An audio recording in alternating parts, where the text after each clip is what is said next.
Bismillahirrahmanirrahim. Assalamualaikum warahmatullahi wabarakatuh. Good morning, ladies and gentlemen. Welcome to today's guest lecture of the Visiting Lecture Program. Honorable Head of Language and Education Department, Honorable Head of English Language Education Program, and Honorable to Vice Dean of the Faculty of Cultural Study, as well as Lecturer of the English Language Education Program. And also our distinguished guest speaker for Associate Professor Dr. Siti Maftuhah from the Faculty of Education, Universiti Teknologi MARA, Malaysia. And unfortunately, and of course, for all participants, thank you very much for attending today's event. My name is Intan Nirmalasari, and I'm honored to be your Master of Ceremony for this occasion. Before we begin, allow me to briefly share today's agenda. For the first agenda is opening, followed by welcoming opening remarks from the Vice Dean, and also presentation by the guest lecturer. The next agenda is question and answer session, and the last one is closing session. To begin this morning program, I would like to invite the Vice Dean of the Faculty of Cultural Studies, Universitas Brawijaya, to deliver the welcoming and opening remarks. Please welcome to Dr. Yusri Fajar, SSMA.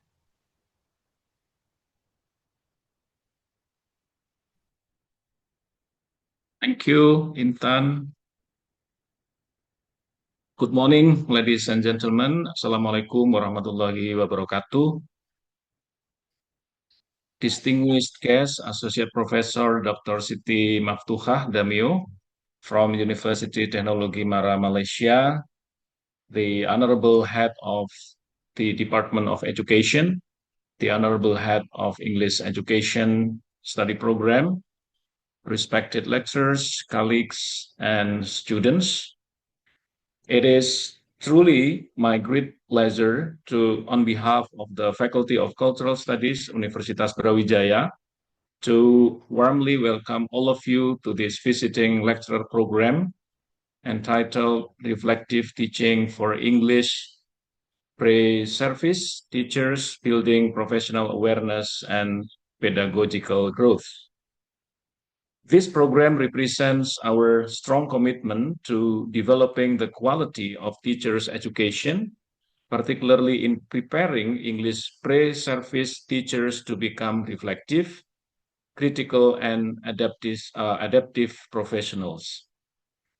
This program also highlights the collaboration between Universitas Brawijaya and Universiti Teknologi MARA, which reflects our shared vision to promote academic exchange and international partnership.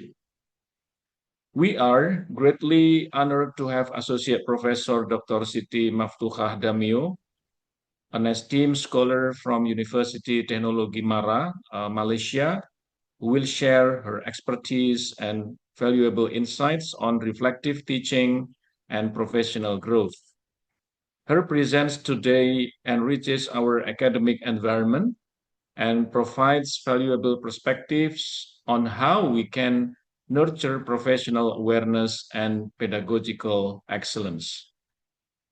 At this moment, I would also like to express my sincere appreciation to the organizing committee and our dedicated lecturers, staff, and student partners who have worked tirelessly to prepare and conduct this visiting lecture. Your hard work, attention to detail, and commitment to academic excellence are deeply appreciated. Such collaborations are essential in strengthening global perspective and fostering innovation in higher education. To our dear students, I encourage you to take full advantage of this valuable opportunity, listen attentively, engage actively, and reflect deeply on the knowledge shared today. With that, I'm honored to officially declare this visiting lecturer program open. Thank you very much. Wassalamualaikum warahmatullahi wabarakatuh.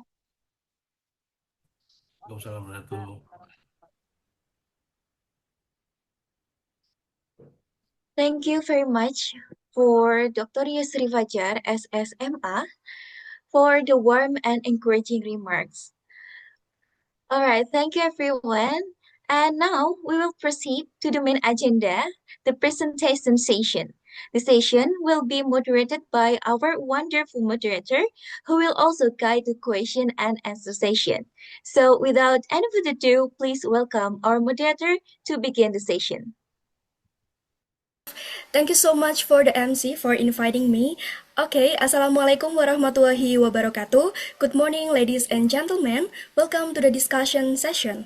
I'm Audrey Alabastari, and I'm here as the moderator that will help to lead this sharing session entitled Reflective Teaching for English Pre-Service Teachers, Building Professional Awareness and Pedagogical Growth, with our fabulous speaker, Associate Professor Dr. Siti Maftuhah Damio from Faculty of Education, Universiti Teknologi MARA, UiTM Malaysia.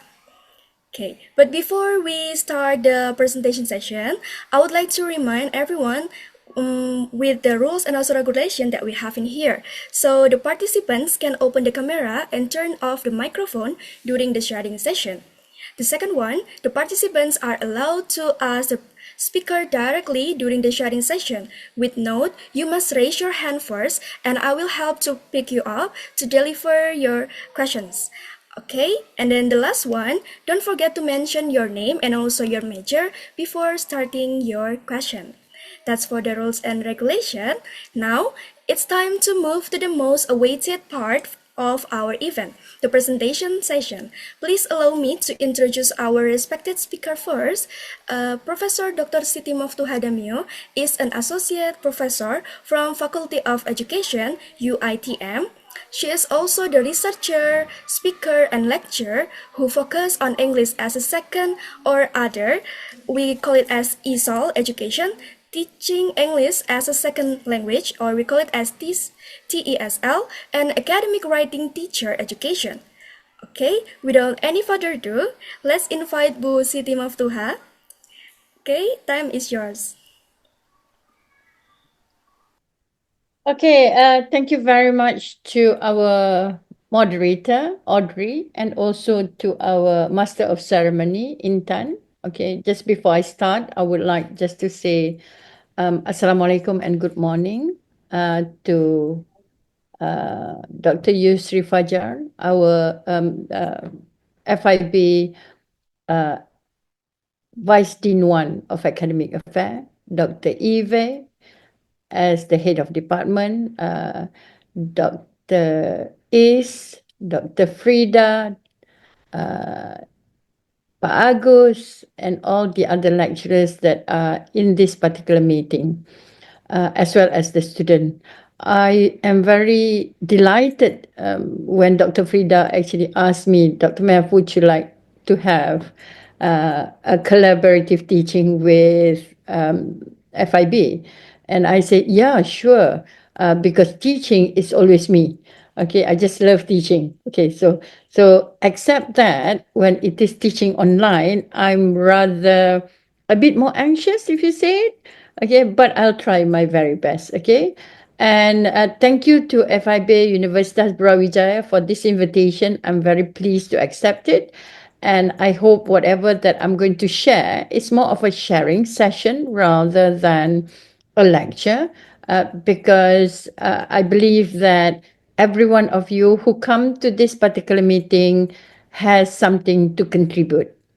I think with that, thank you once again, and let's start with the session. Pak Agus, thank you very much, Pak Agus. Okay, so I'm just going to start with something that I actually found. I just found this, I think, last night when I was looking at my slide. So this actually, I believe that this is something that is very interesting, and I believe that it is something that students as well as us, all language users, can actually use this. Because when we have a question or when we want to say something of our opinion, we can try to use tag. Okay, tell something you like. So there is some example there. Ask a question or give a suggestion. So during my talk, you can actually just do all these three. Okay, you can tell me something if it's related to whatever that I am presenting, or you can ask question and you can also give suggestion. Okay, so that is the one that I will be encouraging all of you to be involved in my talk. So let's just go with the second slide. Okay, the next slide, Bagus. Okay, so I think if you can, would you mind sharing what, when you hear the word reflection, what comes to your mind? Okay, can you just write it in our chat box if it's possible, everyone? Okay, what word or what phrase, what sentence, if you want, that comes to your mind when the word reflection comes to you? Okay, self-evaluation. Okay, evaluation. Anything else? What is a reflection?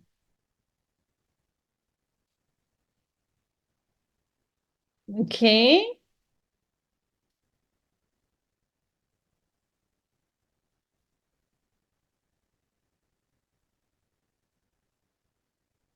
Okay. Anything else? Just keep it coming. Bahas pula. Recalling. It's me, ma'am. How are you, Bahas pula? I'm great. How are you, ma'am? Alhamdulillah. It's nice to hear the voice again.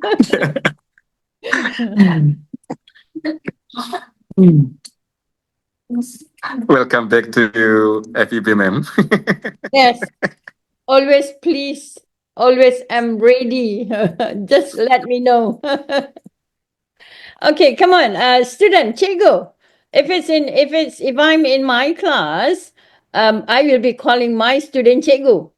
I don't call them student because to me, the moment they enter their teaching program, they are a cikgu. That's why we call them in Malaysia when they are in school. So I keep on referring to them cikgu, or I will ask them, okay, when you are in school as a teacher, what would you like your student to call you? So some of them say cikgu, for example, cikgu Nina. Some of them will say Miss Aida. Some of them will say teacher Aiman. Okay, so cikgu. Okay, self-awareness. Okay, and one more, maybe one or two more, just before we go, before I continue with this.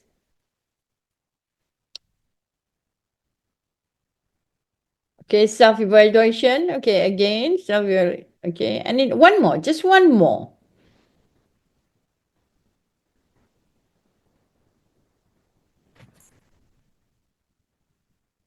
Analyzing experience. Okay, so if I just look at this particular whatever that you have shared, if I'm just looking at it qualitatively, okay, a few words actually came into view. One of the words that came into view was actually the word self. Okay, so if you look at it, the word self actually come into view. So self, that means we are referring to ourselves. We are looking inside to us. Okay, so we're not looking at others. We are more, the focus is more on us. So that's the first word that come to mind, that come not come to mind, that come actually from all the answers. So the first word is actually self. The second word, the prevalent from all the 9 or 10 answers, was actually the word evaluation. So that is actually related to how we look at ourselves. Again, it's self-evaluation. So what we have done right, what we have done wrong, and that kind of thing. So we are looking into ourselves. And the other thing is actually the word experience. So if I'm putting it into three, it's actually the word self, the word evaluation, and the word experience. because all these three are actually very important when we talk about reflection. Okay, and we are going to cover a bit more on that. So thank you very much, everyone. Okay, so Pak Agus, the next one.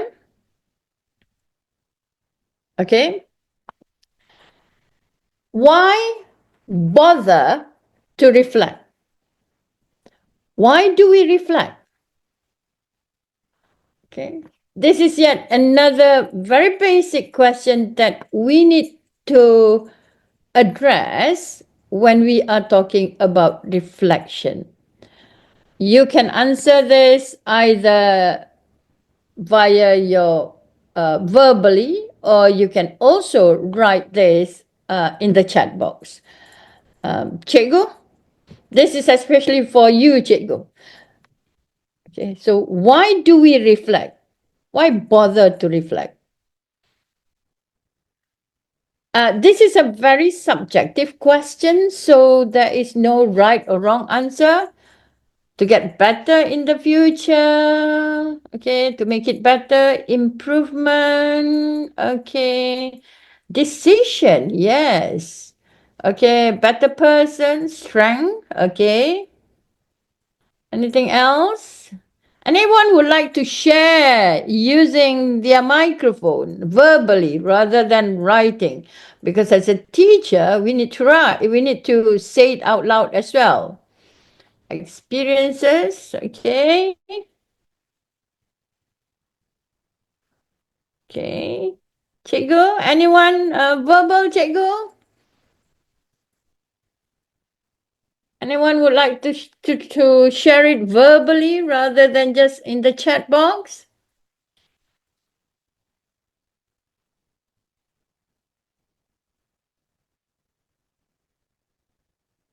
Yep. Okay, Rahmawati. Thank you very much, Rahmawati. Yes.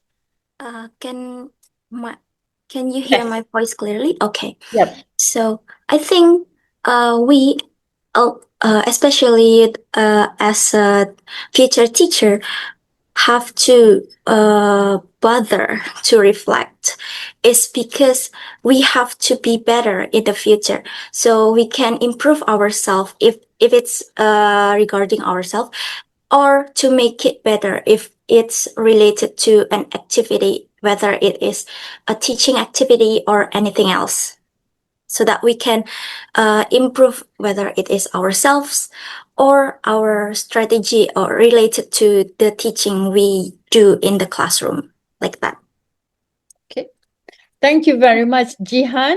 Okay. Thank you for that insight about why we should reflect. Anyone else would like to give an answer verbally? Any other cikgu?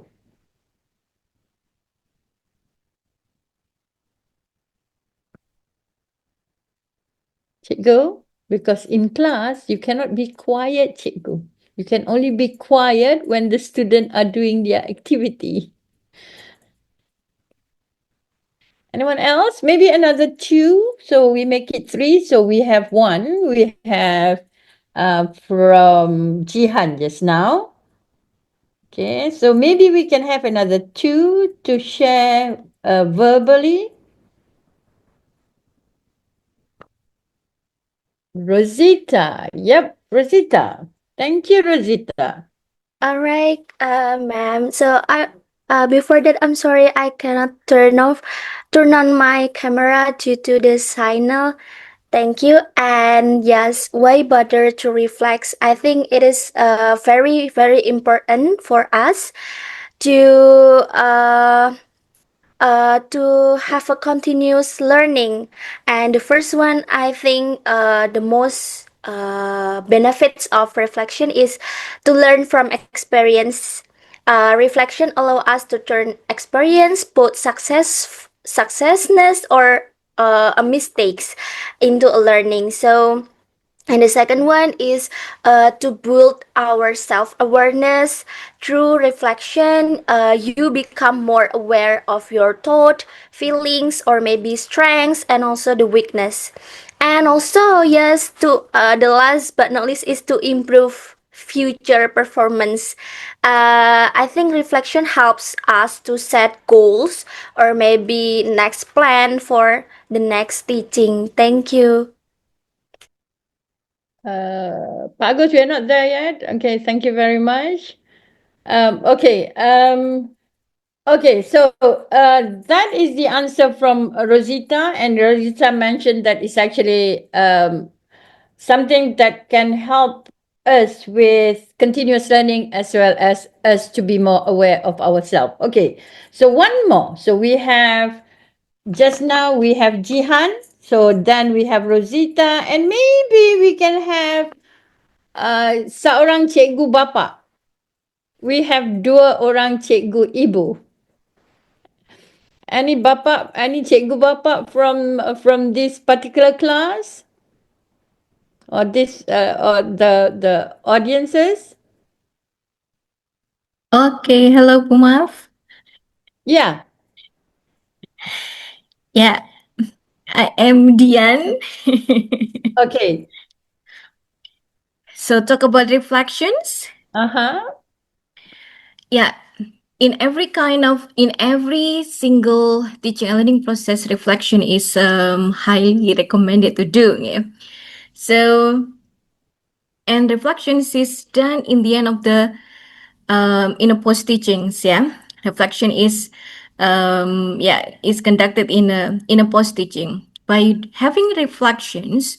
So as a teacher, we need to evaluate whether the material that we teach is already accomplished the learning objective, and then whether the media used is already fulfilled the students' learning style, whether the methodology or technique used is already engaged the students actively in the classroom. So we need to evaluate before we have the next meeting. Yeah, before we have the next meeting. So we need to evaluate the whole points or it's not only the content, but also the pedagogical skills that we have.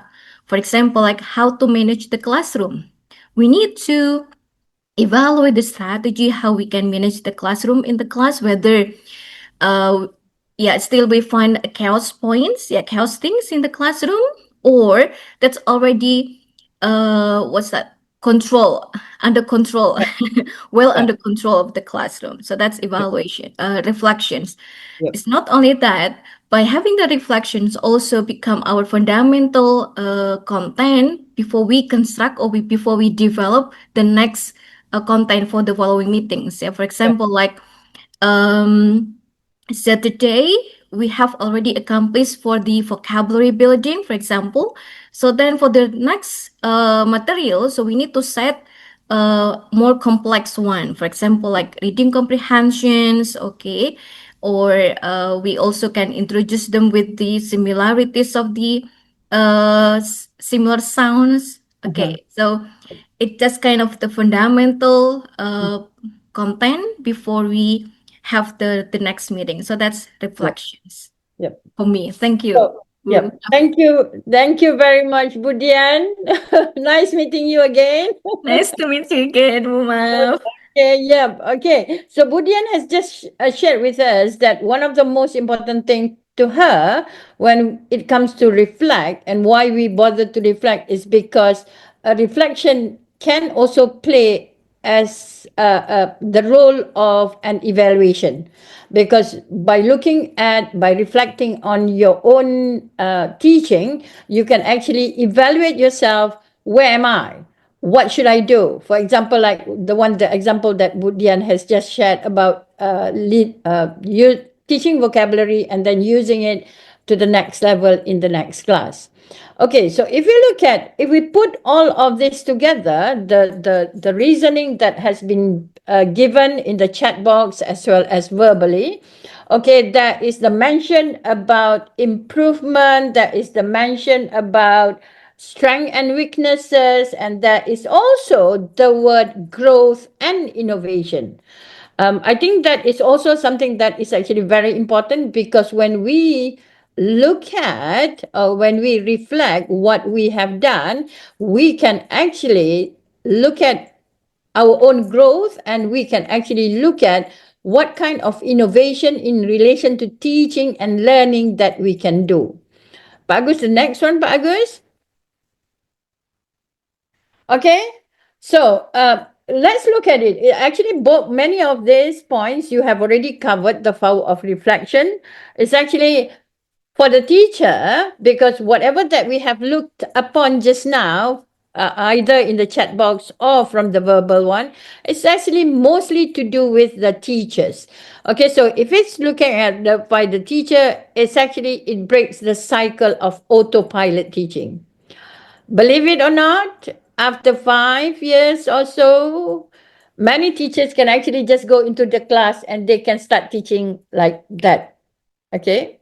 Whereas in real life, everything moves on, everything develops, everything has new thing. So as a teacher, if we keep on doing our reflection, we don't become like that anymore, but we add on to that. Okay, so if you look at the way I do this, okay, this clicking is only 2 fingers, isn't it? Whereas we have another 3. So when we do reflection, we can actually add the other 3 elements into that autopilot thing. It fuels professional growth and confidence, definitely. Okay. Burnout prevents burnout. Yes, Cikgu. After some time, you are going to have this feeling that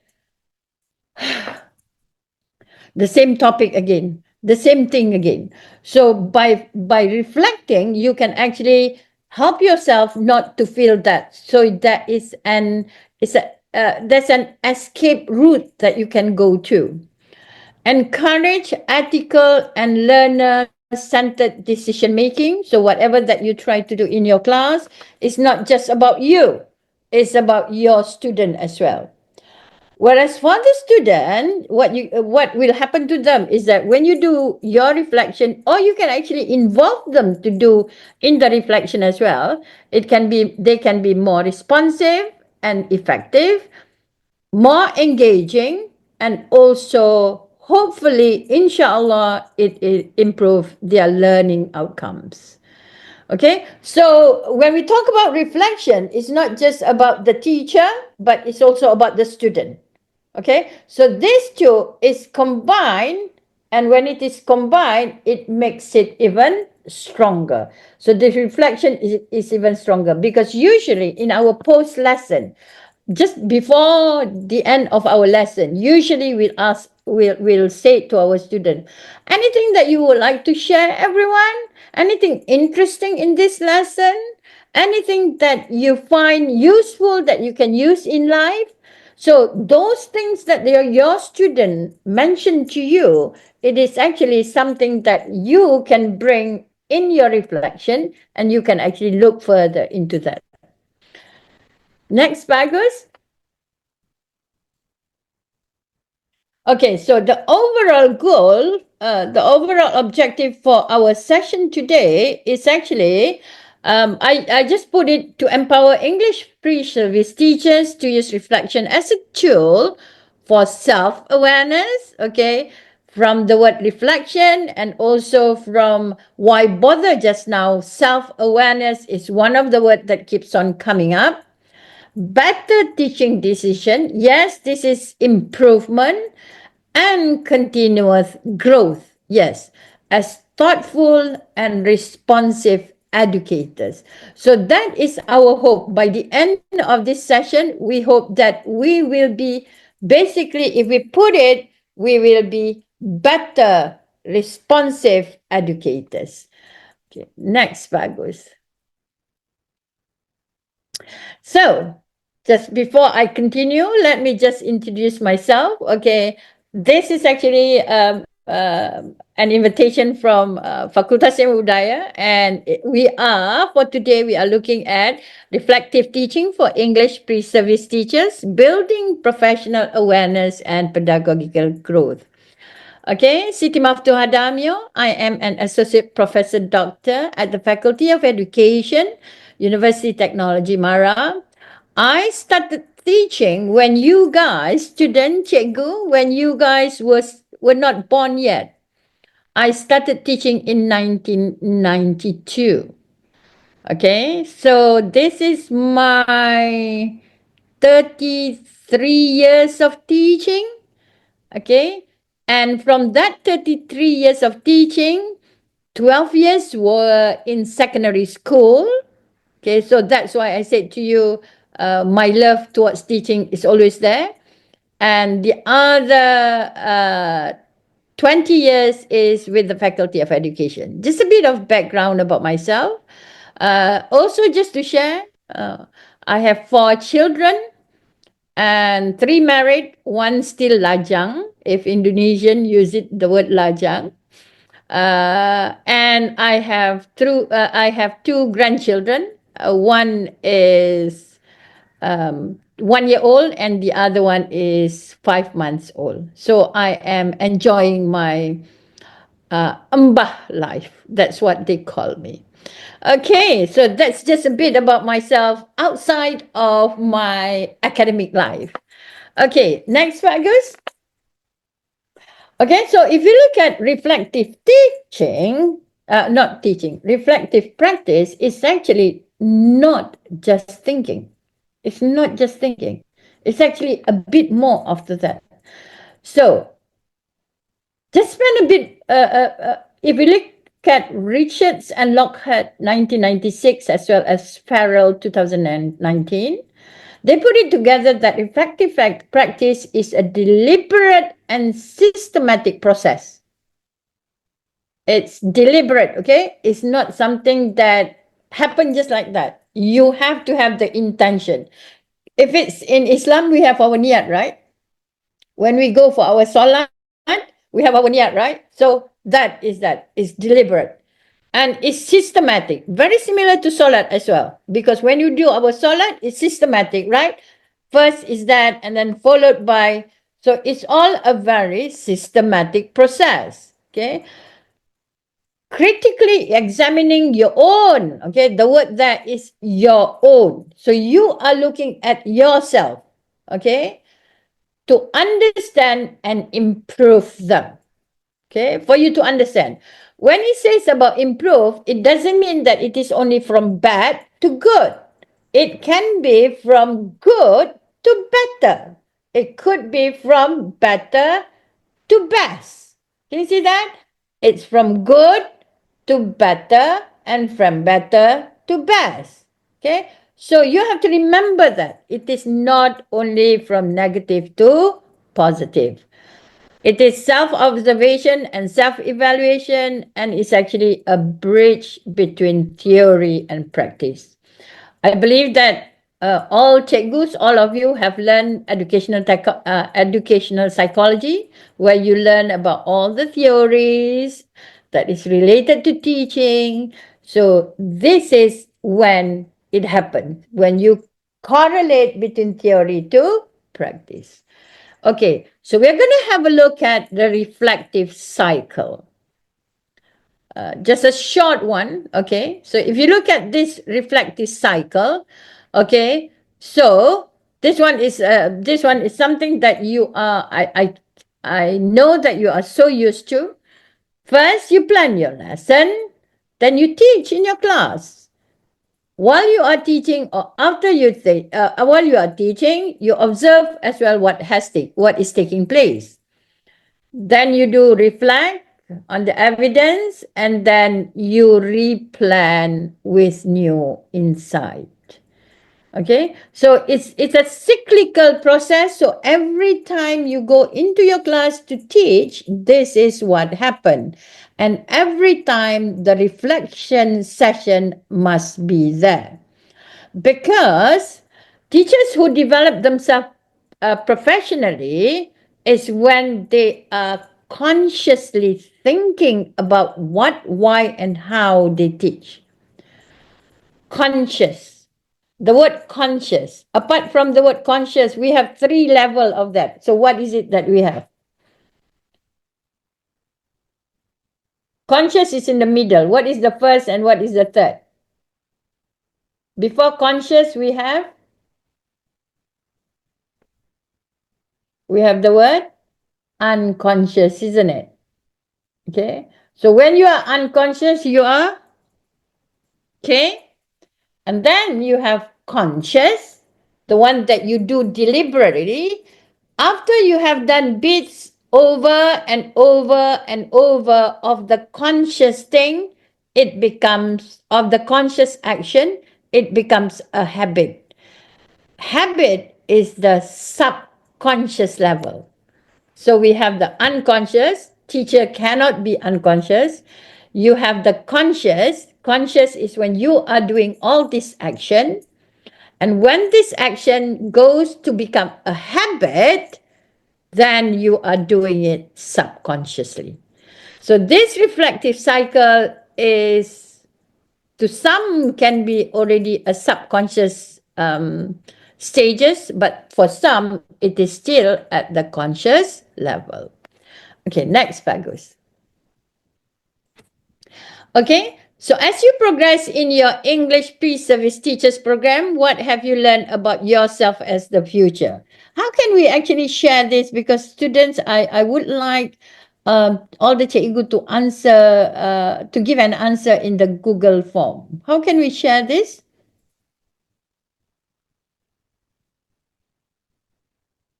Can we put it in our meeting, in our group chat?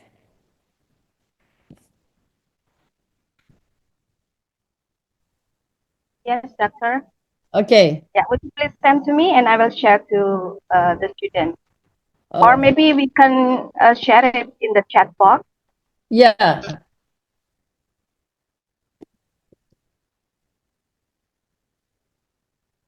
Okay, let me just copy that. Okay, we just wait for a while. Okay, I'm copying the link. Okay, copy link. So I need to share it in our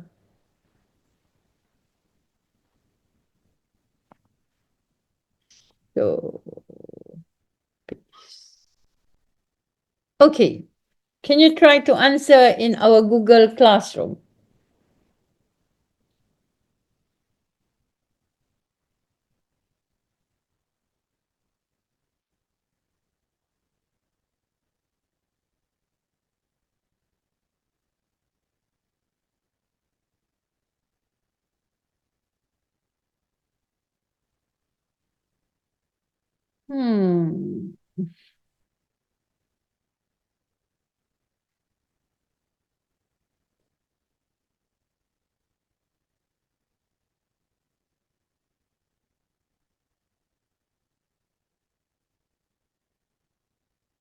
How do I look at my own?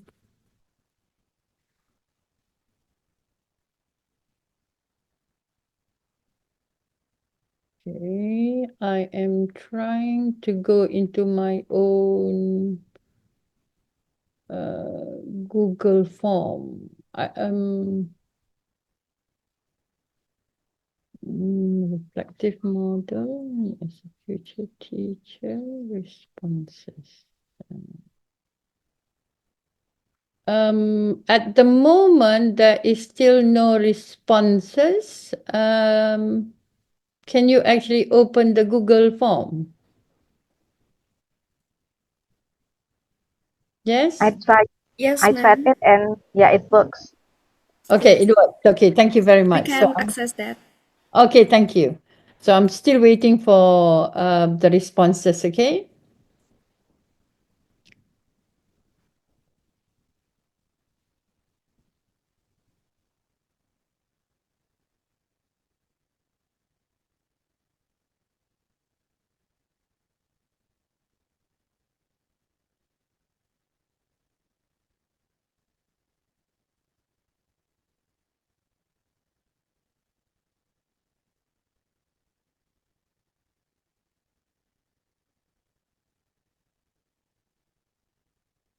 Just write something simple. It doesn't have to be something elaborate. It could just be one word as well.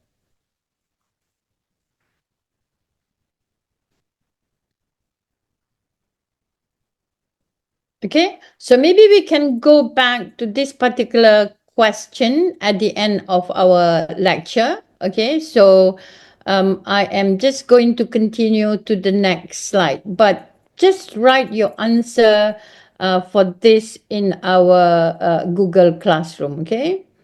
Okay, Pak Agus, the next one.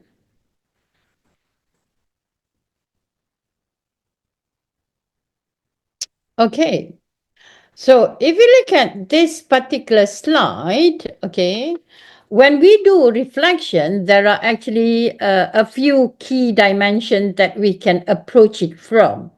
Okay, when we're thinking about reflection, the dimension could be something that is cognitive. So when it is cognitive, it's related to what and how we think. It happens mostly there. Okay, so what you do here as a teacher, as an educator, you are thinking about why, what we do and why we are doing it. So we are trying to analyze, we are trying to look at the process that has gone through. Okay, and at the same time, we are connecting it to our belief and also to why we are doing it like that. What did I plan and why did I plan it in that way, for example? Okay, so that is in terms of the affective. So it's more to do with analyzing your own process of teaching and the student process of learning. Then we go into affective. Okay, so affective is here. Affective is more of emotion. If it's cognitive, it's more of thinking. Affective is more of emotion. How do we feel about our teaching and learning? Okay, because whatever we feel about our own class, about our own student, about what happened in the class, everything can affect our whether our class is successful or not, whether our class is effective or not. Okay, so we can also reflect on that. Okay, so for example, the easiest question is, how did I feel during the lesson? Then the third one is the practical. Okay, what do we do in response? So basically, what you do is, after you have looked at your cognitive and affective as well as your practical, you can then start thinking about, how do I improve it? What will I change? What can I do to make it better? Okay, what can I do to lessen the noise, for example? So you have the cognitive, the thinking, you have the affective, okay, the affective, the emotion, and then you have the practical. That means really getting it done. Okay. So with that, I have, if you look at the next slide, we have another Google form that you might have to answer. Okay. But this one is a simple one. Bagus, the next one.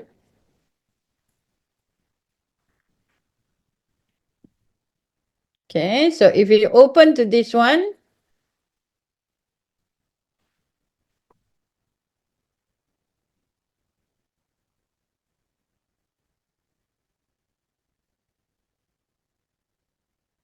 okay, which dimension do you think is the hardest for you to reflect? If you can share it in our chat box, that would be wonderful as well. Can you access it yet?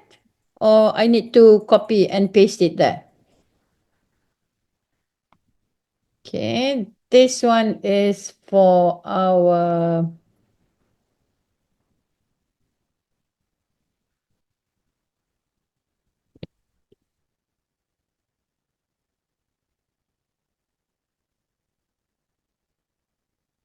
Okay, so that one is for the reflective dimension.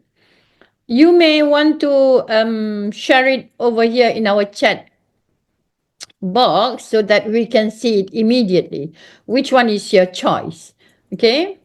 The hardest, is it effective? Is it practical?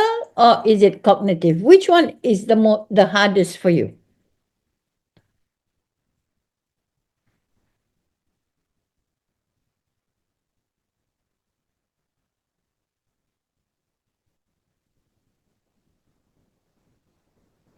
Anyone?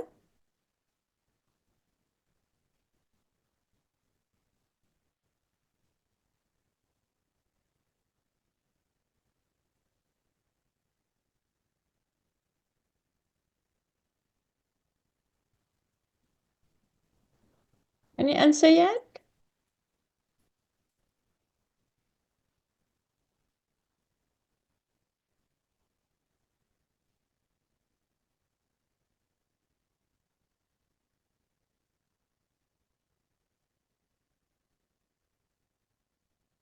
Can you open the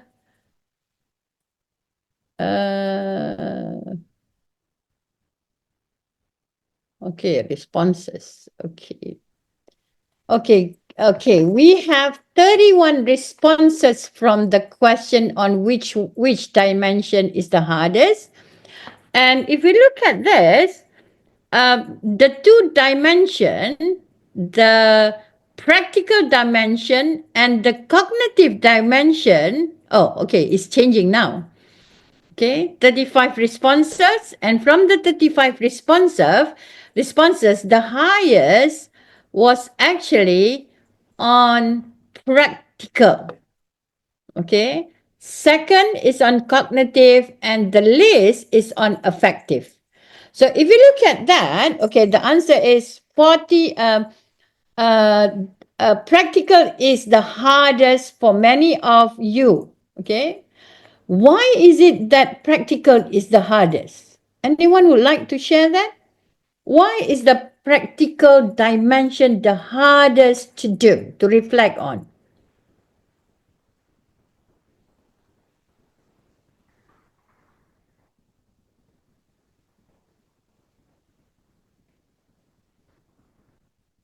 Anyone would like to share that? Why is the practical dimension? If I'm looking at myself, to me, the practical dimension is the hardest to a certain extent because there's a lot more things that you need to do. Because the practical has to do with what is it that you are going to do in your class. It's actually the implementation. And when you talk about implementation, it requires, okay, not just you, it requires the teaching materials, it requires the classroom management, it requires the physical classroom itself. So it requires a lot of things. So I think that might be the reason why practical is the hardest to do. At the moment, it stands at 50% for practical challenges. Okay, practical dimension. Okay, so thank you very much, everyone, for your vote on that. Okay, next, Bagus.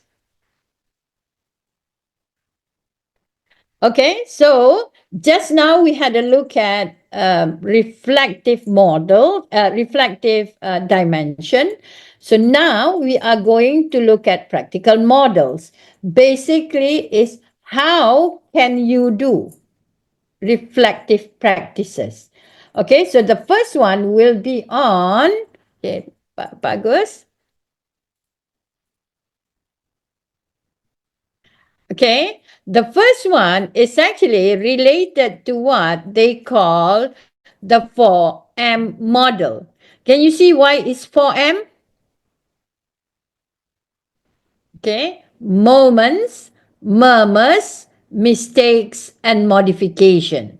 Okay, so the moment is related to what was the highlight of the lesson. Okay, it could be what was the most challenging moment, or it could be what was the most rewarding moment. Okay, so don't look at only the negative. Okay, remember we said just now, it can be from good to better to the best. So we are looking at all these three. So what's the most challenging? Or what's the most rewarding? So you can look at those moments as well. So for example, the most rewarding could be something like, this particular student has never said a complete sentence. But on that day, that particular student said a complete sentence like, please, Ibu, can I write in this book? It's a complete sentence. sentence is a very basic sentence, but because that student has never done it, so it becomes your most rewarding moment. So you can reflect on that. Murmurs, okay, as a teacher, all your senses should be ready all the time. Your eyes, you should be see everything. Your ears, you should be able to see even the murmurs from your student. Bisik. You need to be able to listen to that. What your students are saying softly to their friends or even to themselves, or even their body language. When you look at them eye to eye, are they able to look at you eye to eye? If they are able to look at you eye to eye, it is very likely that they have quite a high confidence in themselves. Okay, so even the body language, mistakes, what didn't go as planned, that is the value why we need to have a lesson plan. Because when we have a lesson plan, that means we can then look what is going well and what is not going well, what is according to plan and what is not according to plan. And then the last M is the modification. What will I change the next time? Okay, I think basically it follows what happened, okay, and then what will you change to a certain extent. Okay, so this is the first model, the 4M model. Next, Fagus. Okay, this is the other model. It's the what, so what, now what? Okay, what? That means what happened. So what? What you have inside you. And now what? What will you do after this? So what is actually describing the facts, okay? What actually happened during your class? During that lesson, what happened? So what does it mean? So for example, in that particular class, okay, during the group work, usually you have the group work of only you have a mixture of boys and girls in one group. Okay, but for this particular lesson, what you wanted to do is you wanted to have all boys in one group. I mean, that means if you have, like, say, 5 members in a group, all boys, 5 members in a group, all girls. And you notice that the girls tend to speak a lot more when they are in their own girls only group. Okay, so what does it mean? So what? So what does it mean? Okay, so it might mean that when they are in all girls group, they might not be that shy. Okay, so then you move on to now what? What am I going to do in the next lesson or the next few lessons? So what you can do now what is that in the next few lessons, you need to alternate between a mixed group and a girl only or a boy only group. So you need to alternate them. So maybe for this exercise, it's a mixed group, and for the next exercise is a girl only group. So that is the what, so what, and now what model. Next. Next, bagus. Okay.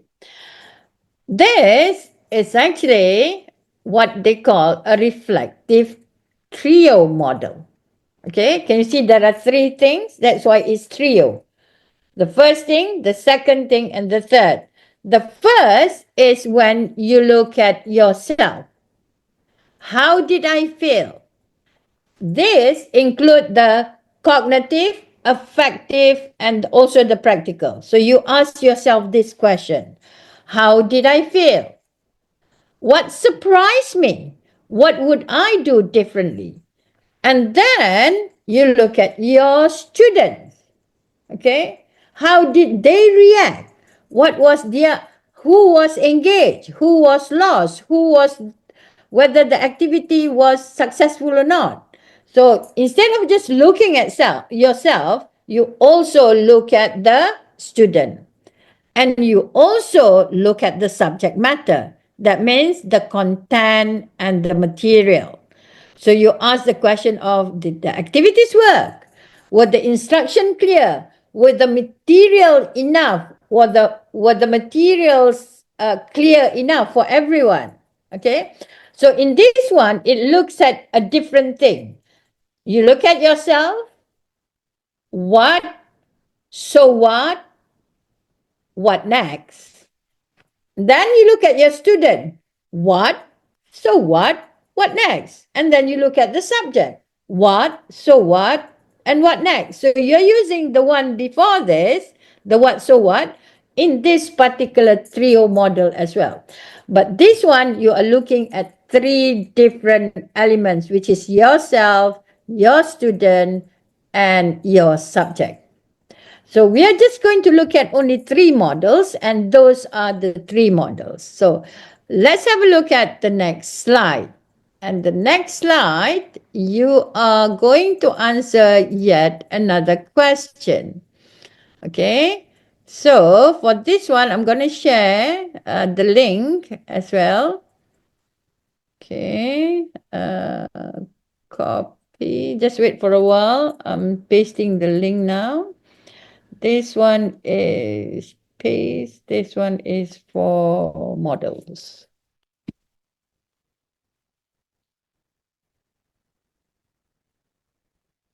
Okay, if you can go there and try to answer the question.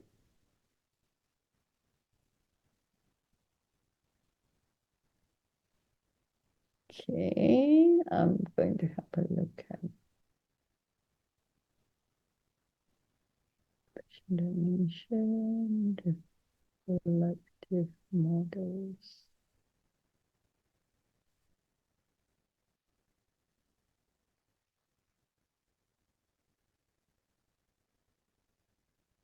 Are you able to access it?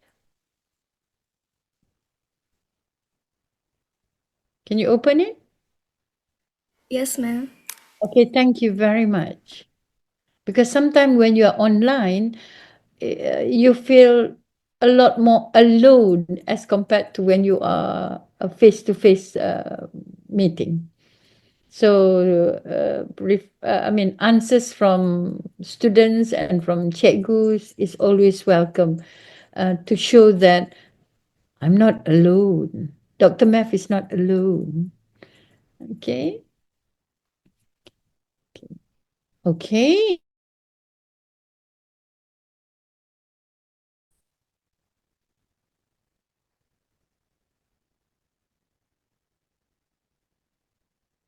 Okay, we're still waiting. So far, there are only 14 responses.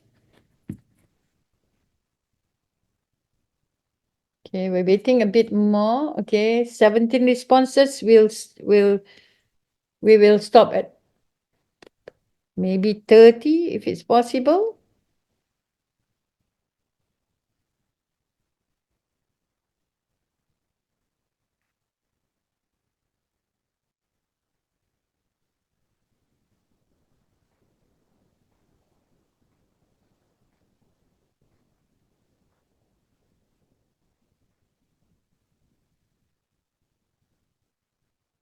Okay, 24 responses at the moment. Okay.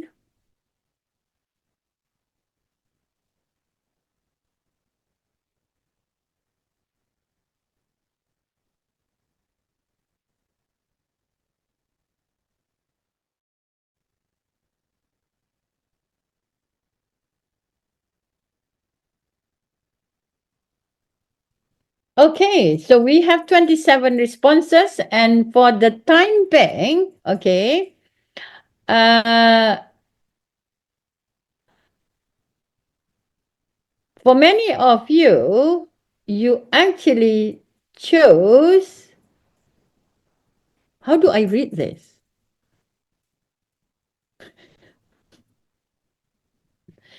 Okay. for many of you, you actually chose the what, so what, and the now what as to be the, no, the what, so what is the middle one. The 4M is the third one, and the most basic is the reflective trio. That was your choice. Okay. So I think to a certain extent, it's actually explain about your choice is actually to explain about which one of these three models you are likely to adopt when you do your own reflection. And mind you, this model is not only useful for teaching, because if you look at them, it is actually very general that it can be used in many situations. Okay, even at home, even when you are thinking about your assignment as well, you can look at your assignment and you ask yourself, okay, so this assignment is that, but if I'm the examiner, okay, so you are going to ask the question of so what, and you will then be able to improve that particular assignment. So thank you very much everyone for your answer, and it's still changing at the moment, but I think we need to continue because I still have quite a few, but I have only a few more minutes to go. Okay, so thank you everyone. Next, Pak Agus.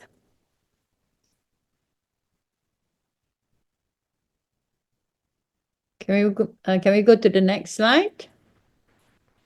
Okay, so in sum, when we look at all the three models, according to Sean, okay, according to him, there are two things there. One is reflection in action, and the other one is reflection on action. So the three models just now, was it more to do with reflection on action or reflection in action?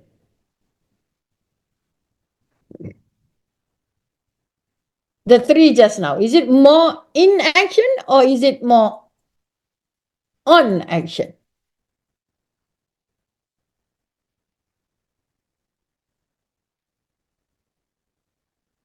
Any verbal answer, Cikgu? This is a time when you develop your confidence, when you develop your public speaking, okay? And this is to develop your own English when you are in front of your student. So the three just now, was it more of in action or on action, the three models?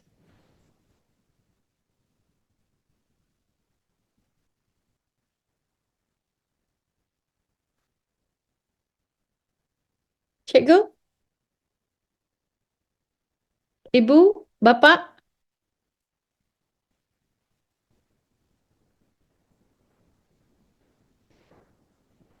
Cikgu, are you still here, Cikgu?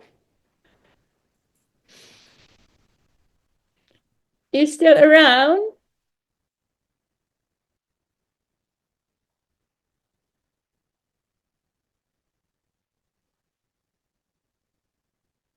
Anyone? Okay, I think I'm going to start calling name. Alicia Miza Safira. What will be the answer to that? Is it more of inaction or on action? Aliza. For what we just did, I think it's a reflection in action because we're doing it during the lecture, ma'am. Which one is it? The three just now? No, the three models just now. Is it related more to on action or in action? I think it's reflection in action, ma'am. Reflection in action. You think it's reflection in action. Okay, thank you, Miza. Don't wait for the teacher to call you. Volunteer. Okay, thank you very much. So that's from Miza. Miza said that is on action. Okay, I'm going to call, yeah. I said reflection in action, ma'am. Oh, Sorry. reflection in action. Sorry. Okay. Yes. So Miza said is reflection in action. Okay, I'm going to call Dinova Viona Ellie. I hope I'm using it correctly. Dinova.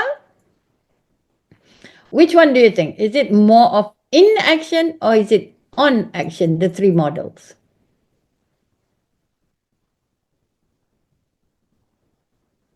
Dinova, are you there, Dinova?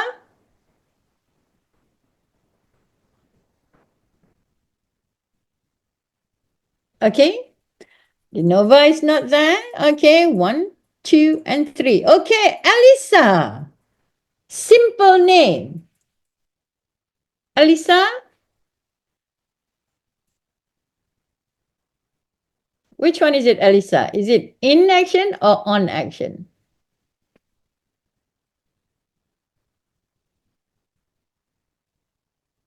Okay, I'm trying another one.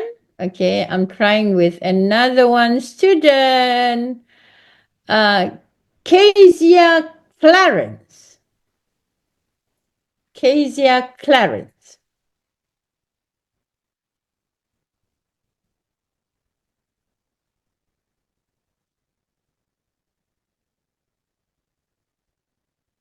Okay, so 2 out of 3 are not answering. Anyone else would like to volunteer?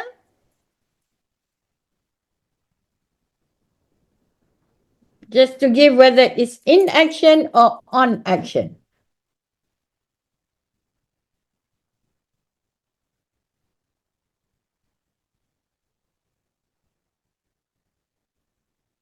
Excuse me, ma'am. In Yep. here we have Nadira. Okay, thank you Nadira, very yes. much. Okay, Nadira.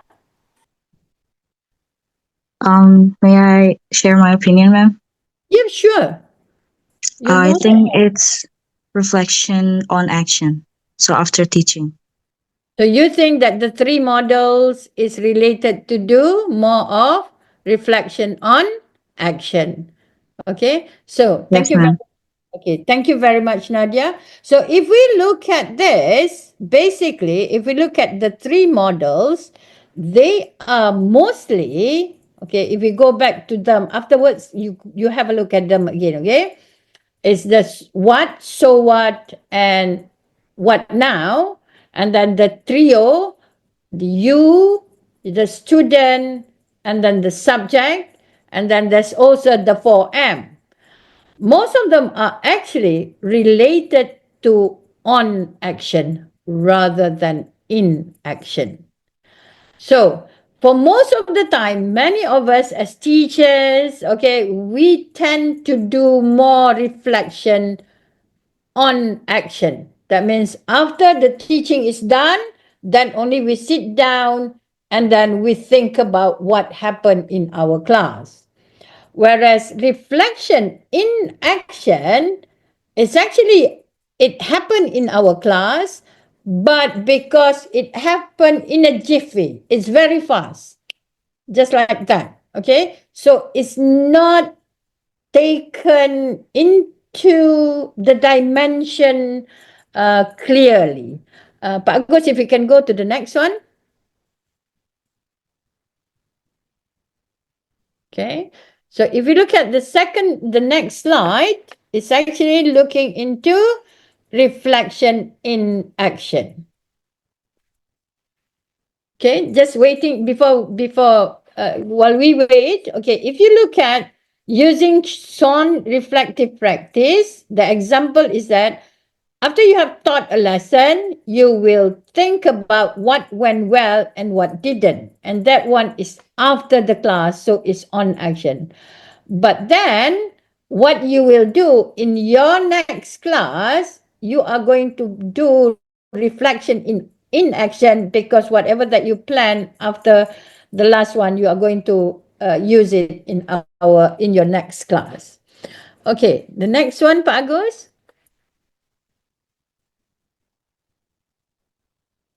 Okay, so this one is in action during teaching. Usually, okay, it's a quick judgment. Okay, quick judgment, as the simplest one is how you respond to your student. For example, you say, for example, when you notice that your students say that, give me that. Okay, to the simplest of give me that. Okay, so what you do is that, because it's very quick, so what you do is you say, please give me that. So you teach the student to add and to use the word please give me that, because it sounds more polite. Okay, so it's very fast. Okay, and you need to be able to notice that, you interpret, and then you act. So you heard the student say, give me that. Okay, you interpret that as not polite.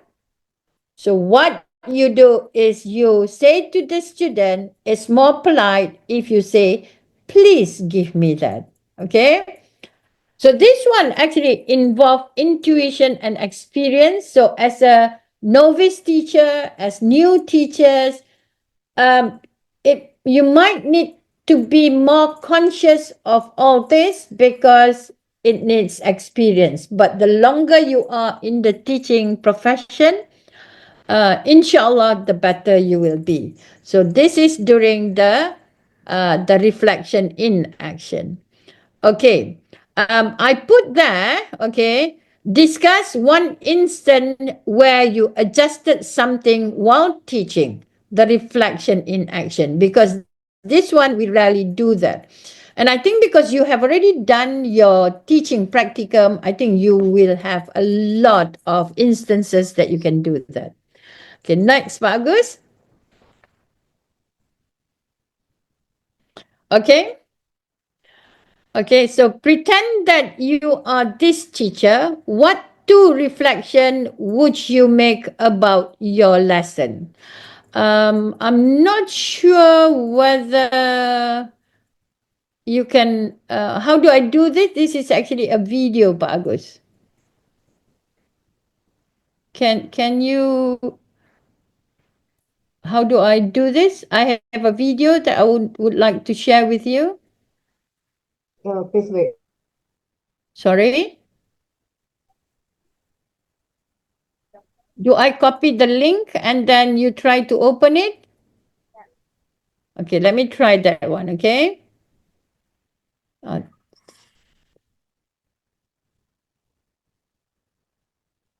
Can you see this? Is it on? No sound. Can you hear the voice? No, it's not audible. The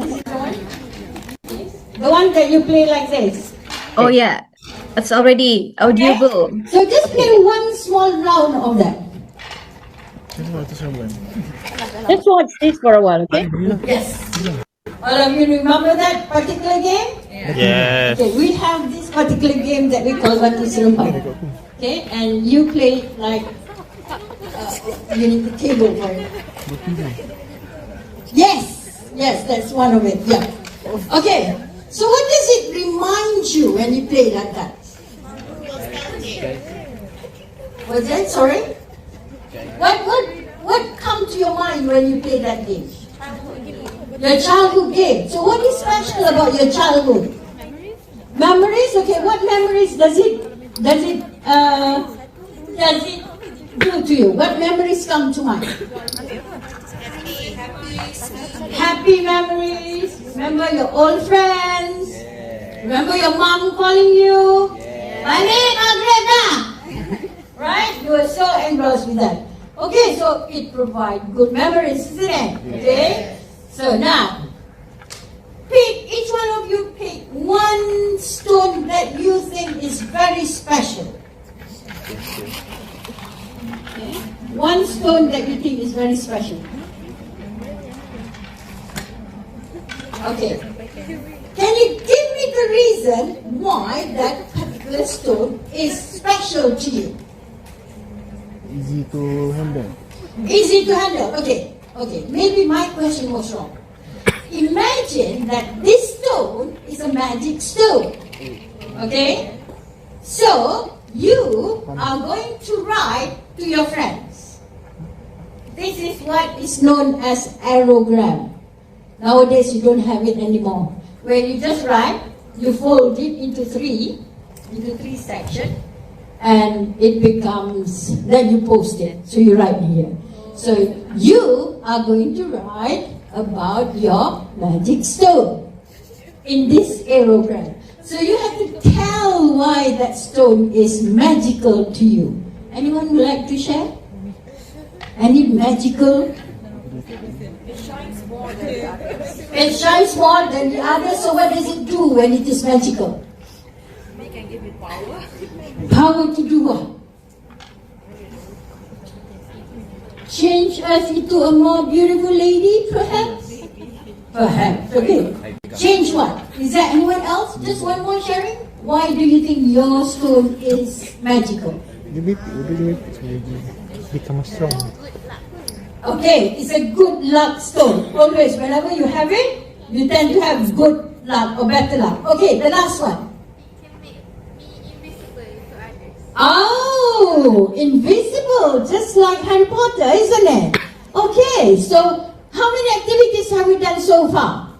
3. We have done 3, right? Okay, so next slide. Okay, let's go. Okay, 1, 2, and 3. Okay, next.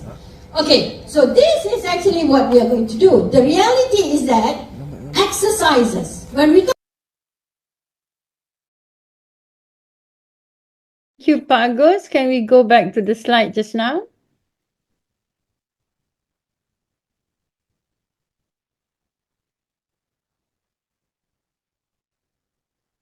Okay, so if we pretend that you are this teacher, okay, that is me. Okay, what 2 reflection would you make about your lesson? Or what reflection can you share about the particular video that you have just shared? Okay, so let's just share this verbally in our session now. I mean, even if you don't have 2, even if you have only 1, that would be okay. Okay, would anyone like to start the ball rolling? Any volunteer?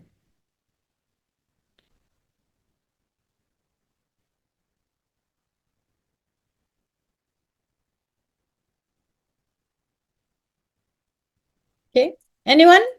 What reflection can you think of?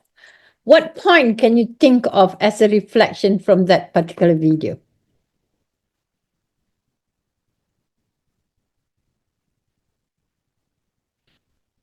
You can. Do you need more time, Cikgu?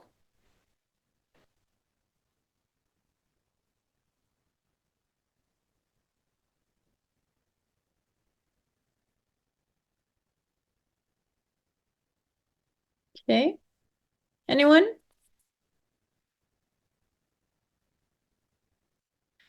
Cikgu, this is all very subjective. There's no right or wrong answer. So when it is subjective, you are free to share what you see, whether it's good, whether it's not good, whether it's to improve, or whatever that you can share.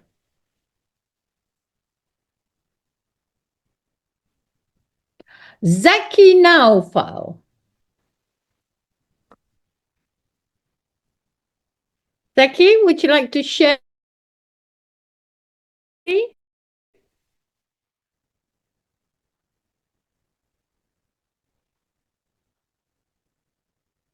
One word, one phrase, one sentence from you, Zaki.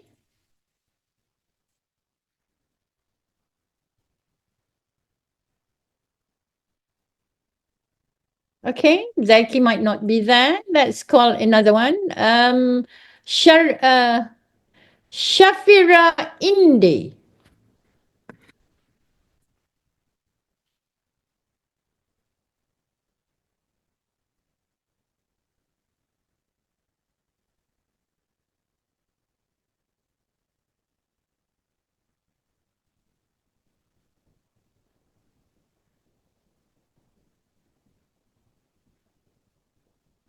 Okay, Shafira is also not there.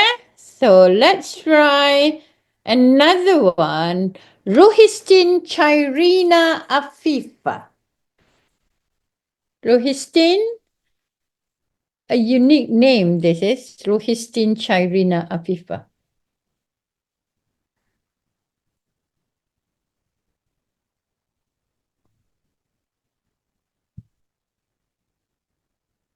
Ruhistin, are you there?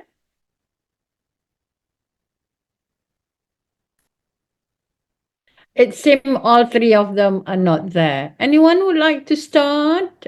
Just to give one word, one phrase, one sentence to any reflection of the video that you have just watched.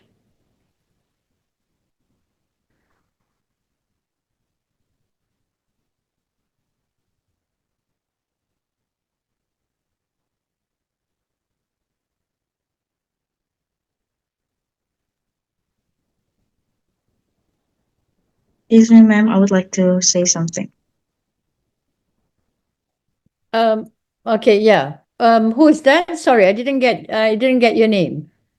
My name is Nadila. Nabila. Okay, Nabila. Thank you very much, Nabila. Okay. So I wouldn't say a bad thing. So I would like to give a compliment actually. So I think the class have lively atmosphere. Okay, so you think that it's a lively atmosphere, right? So what next? What can be done next if in my next lesson? Should I continue with that? Yes, I think it's really good to contribute all the students into the lesson and going around and also like um like saying things that related to their their own experience, like their childhood memories. Yep. Yep. True, Nabila. So whenever you are in your class, okay, one of the things that you may need to do is to relate whatever activity that you are doing to the student's own experience.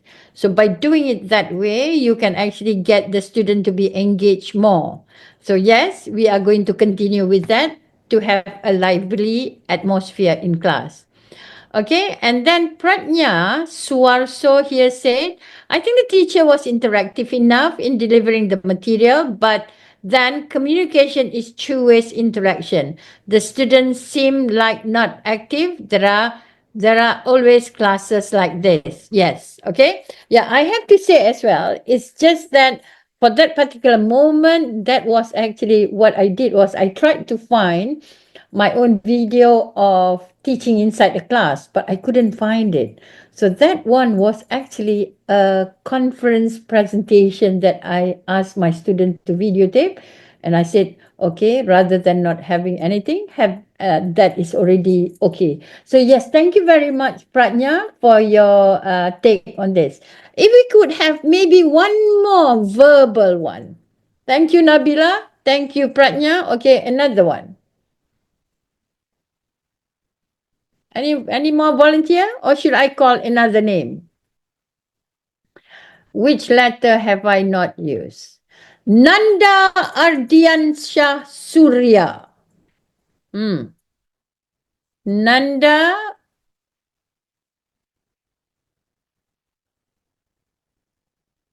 Nanda, are you there?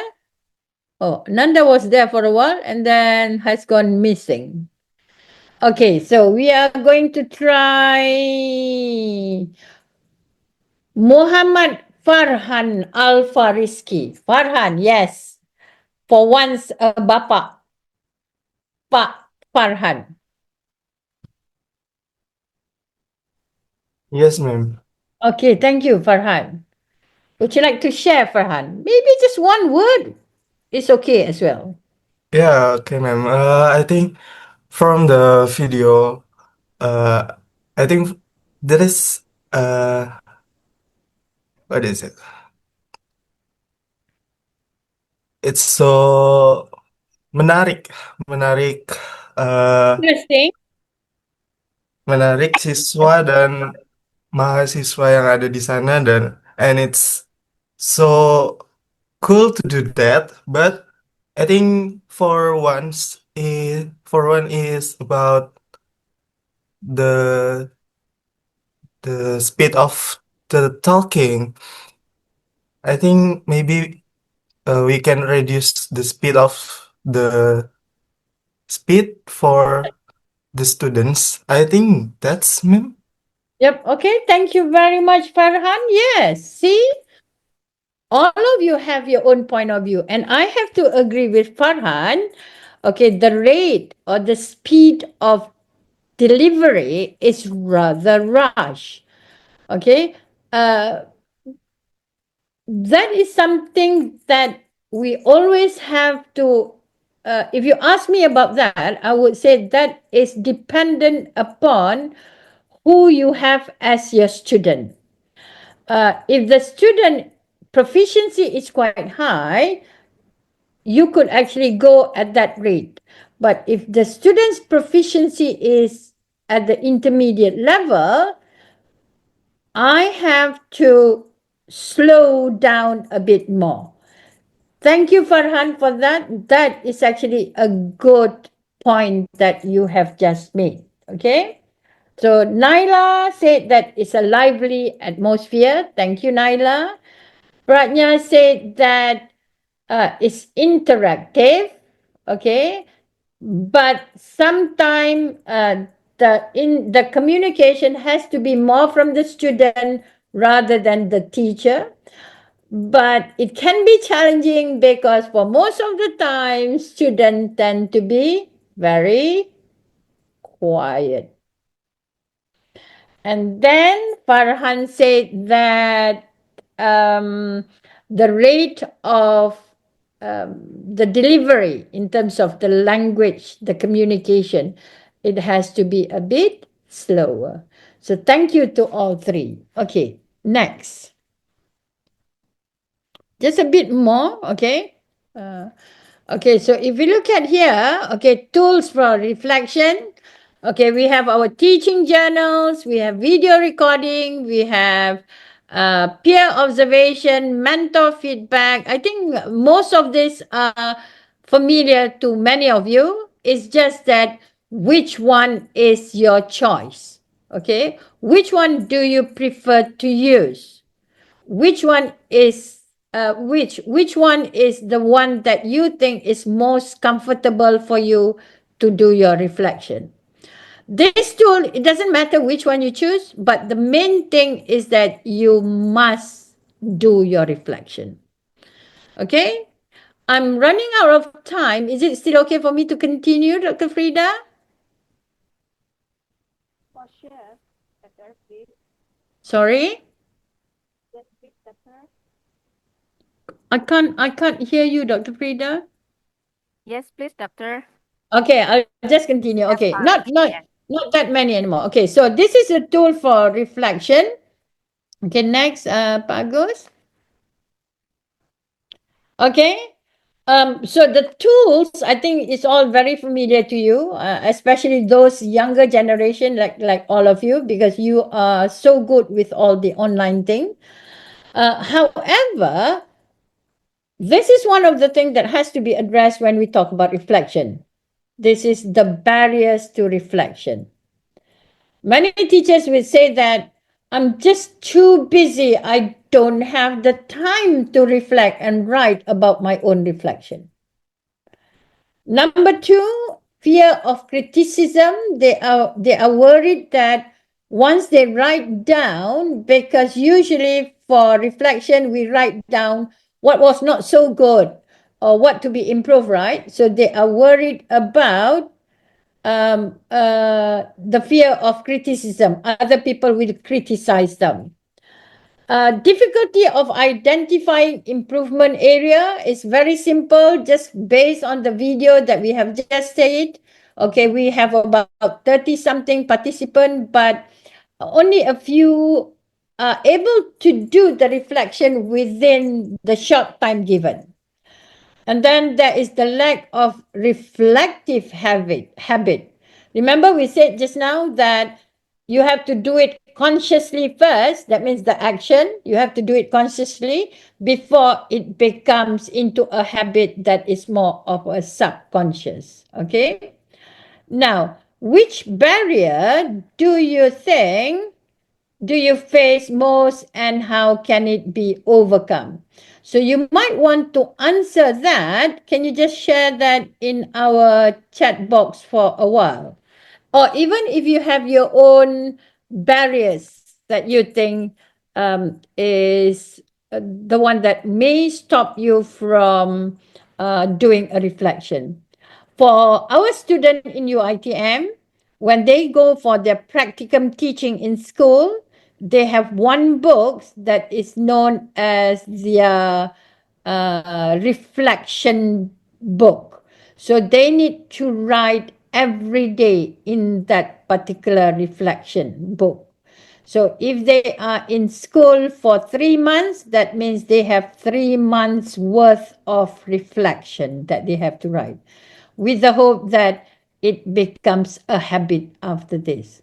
So I would appreciate if you could share that in our chat box. Next, Pak Agus. Okay, so this one is overcoming barriers. Okay, this is just giving you some examples of some of the things that you can do to as a solution to the problems that you have. So, for example, to the first one, I don't have time. So, what you can do is you can start with 5 minutes twice a week. And then, after that, 5 minutes thrice a week.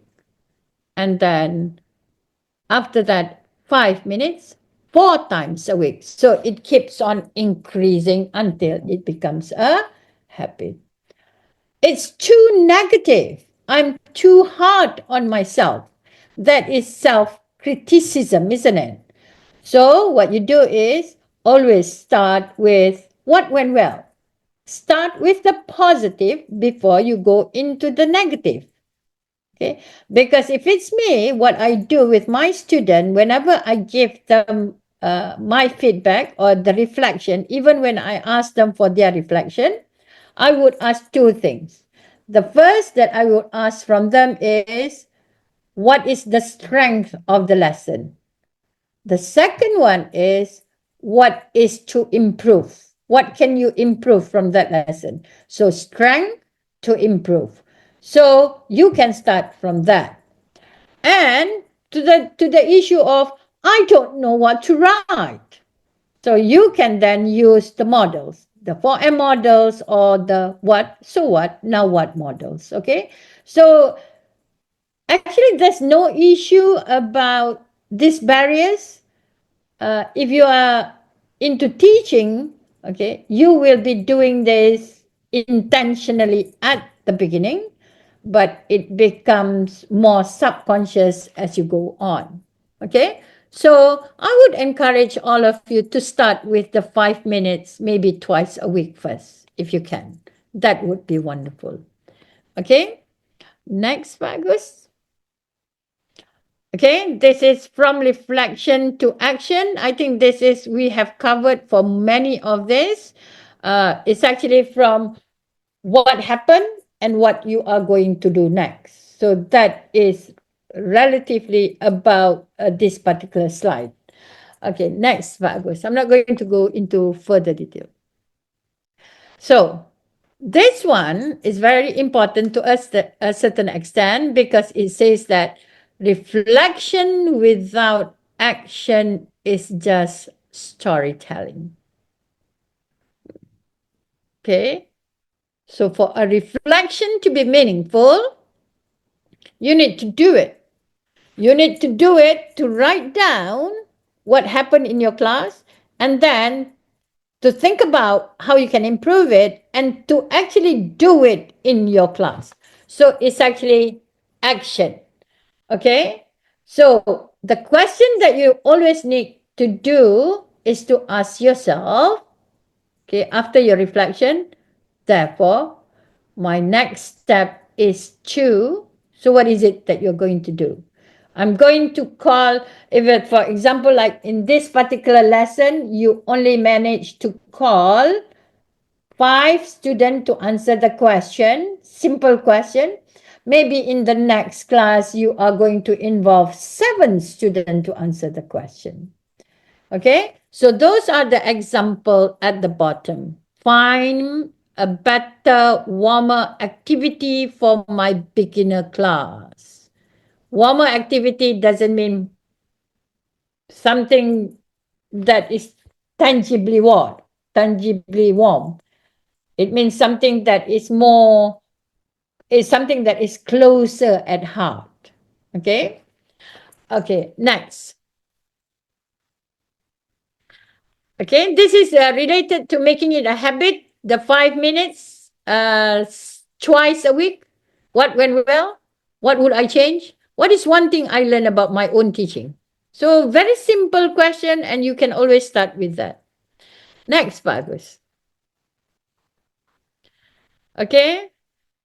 This one, you can also share it in our chat box. One strategy that you will use to sustain your own reflective practice. Okay, because I'm a bit, okay. So you can share this with your friends, or you can also share this in our chat box. Okay, next, Bagus. From reflection to professional growth, if you keep on doing this, if you make it into a habit, okay, it is actually very good for your professional development. Because as a teacher, it can help you in your decision making. So whatever that you decide for that particular class, you always have reasons for it. You always have your own experience based on your reflection. Explanation and example quality, you can always improve that. Okay. Cultural and ethical awareness. So for example, your body language. Okay. So for example, among us in Malaysia, if you point like that, okay, it's most of the time saying that you are angry. Okay, if you use that to your student, it's very likely you. So it to signify that you are not pleased. However, if you do it like that, okay, that is a more culturally appropriate signal that you are going to give to your student. Reflection also helped you to be better in terms of your confidence and to be better in your autonomous action. That means relying on yourself. Okay, so most of the time, reflection, I think 90% is good. Okay, maybe there's only about 10% that you might think of negative things about doing a reflection. Next, Pak Agus. Okay, so we are towards the end. The key takeaway for today is actually reflective practice is not an add-on. It's not something that, oh, if I have the time, I'll do it. If I don't have the time, I don't do it. No, reflective practice should be done religiously. Okay, it's actually for your professional growth, especially among you who are novice teachers, because you are your own most valuable resource for learning. Believe it or not, guys, this is what I always say to my student in my class. You are likely to be the one of the 5 human English speaking person to them. Because for most of them, English comes from online. But in terms of human, you might be the one. So that's why you are the most valuable resource for the learning to take place for your student. Okay, so you are the mold, you are the model, you are the English human role model. So with that, excellent teachers is not born. I'm not here where I am now, but made through continuous reflection and relentless willingness to learn. So as a teacher, keep on learning, okay? Do not stop learning, okay? And with that, all the best, Cikgu, and all the best, everyone. Thank you very much. Pak Agus, if you go a bit more, I think I've given some example questions that this teacher can actually ask themselves. Okay, this one, please do this in, I think that later on I can share this in our Google, in our chat box. Okay, a bit more, Pak Agus. Okay, so this one is discussion, a bit more. Next slide. This one is the references. Okay, the next one. Okay, so these are the reflective prompts. These are some of the questions that you can ask yourself at the when you are still trying to get the hang of reflection. And there's also another slide that I've put in other question as well. The next slide. Okay, so this is yet another prompts that you can actually use. Okay, with that, everyone, thank you very much for your attention for this more than 90 minutes, I think. Okay, so with that, I wish you all the best in your reflection. Okay, in your practice to become a reflective teacher. Okay, so I'm giving it back to you, Audrey. Okay, Audrey, the floor is yours. Yes. Thank you. Okay, thank you very much for the valuable presentation, Dr. Siti Maftuhah.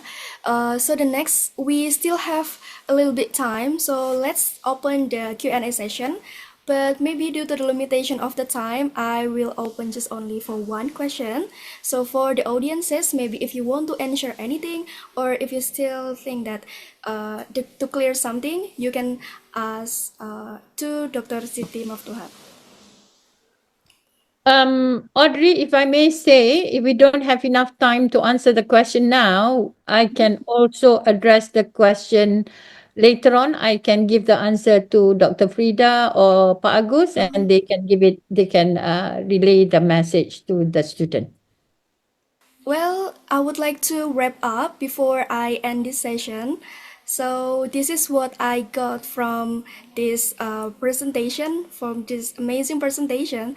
The reflection is so essential because it can make pre-service teachers more aware and learn a lot from the activities that they have just done. So reflective practice is a deliberately and systematic progress of self-observation and evaluation designed to enhance future performance. And one sentence that I think it's really meaningful from Dr. Siti Maftuhah presentation is reflection without action is storytelling. That's I really agree with that, because if you just say it or if you just write it down without doing further action, so it just actually nonsense. So I really agree with that statement. And also we have several way to do the reflective, because for example, we can write down in our notes, and also we can doing the recording, peer review, and so on. So many things that we can do to do the reflection based on our preferences. So that's what I get from this presentation. Once again, I would like to address my gratitude to Dr. Siti Maftuhah for sharing to us. That's really great. Once more, thank you very much, and I would like to give back to the MC. Great. Thank you very much to Associate Professor Dr. Siti for the insightful and inspiring presentation, and also to our moderator, our lecturers, and also participant for your attention through the session. As we come to the end of today's event, I would like to express our sincere appreciation to everyone who has contributed in this program. I hope that today's event has provided valuable insight and inspiration for all of us.